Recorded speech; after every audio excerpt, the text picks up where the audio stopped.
വയനാട് ദുരന്ത നിവാരണത്തിനായി സഹായം നൽകാത്ത കേന്ദ്ര നിലപാട് അങ്ങേയറ്റം നിഷ്ഠൂരവും ക്രൂരവുമാണെന്ന് CPM കേന്ദ്ര കമ്മിറ്റി അംഗം A. വിജയരാഘവൻ. വ്യോമസഹായത്തിന് വാടക ഈടാക്കിയതിലൂടെ കേന്ദ്രത്തിന് കേരളത്തോടുള്ള സമീപനം എന്താണെന്ന് വ്യക്തമായെന്നും A. വിജയരാഘവൻ പറഞ്ഞു.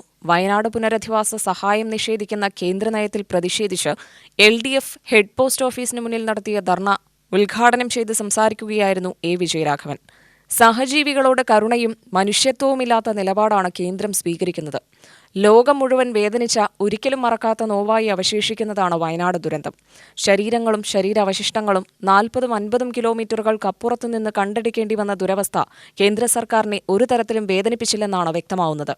പുനരധിവാസത്തിനായി സർക്കാർ നൽകിയ അപേക്ഷയും കണക്കുകളും പരിഗണിക്കുന്നില്ലെന്ന് മാത്രമല്ല, ഇതര മാർഗങ്ങളിലൂടെയുള്ള സാമ്പത്തിക സഹായം സ്വീകരിക്കുന്നതും വിലക്കുകയാണ്. വയനാട്ടിലെ പഞ്ചായത്തിലെ കുറച്ചു ഭാഗം ഒലിച്ചുപോയി എന്ന BJP നേതാവിന്റെ പ്രസ്താവനയും കേന്ദ്ര നയത്തോടൊപ്പം കൂട്ടിവായിക്കണം. സാമ്പത്തിക ഞെരുക്കത്തിനിടയിലും വയനാടിന്റെ ക്ഷേമത്തിനായി ഇരകൾക്കായി സംസ്ഥാന സർക്കാർ കോടികൾ ചിലവഴിച്ചുകൊണ്ടിരിക്കുകയാണ്.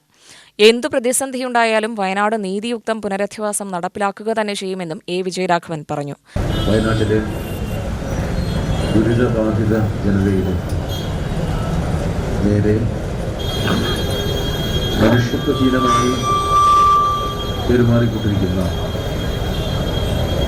നരേന്ദ്രമോദിയുടെ നേതൃത്വത്തിലുള്ള കേന്ദ്ര ഭരണ സംവിധാനത്തിൻ്റെ നെറുകേടിനെതിരായ പ്രതിഷേധം ഇടതുപക്ഷ ജനാധിപത്യ മുന്നണിയുടെ നേതൃത്വത്തിൽ ഇന്ന് കേരളത്തിലാകെ അലയടിക്കുക.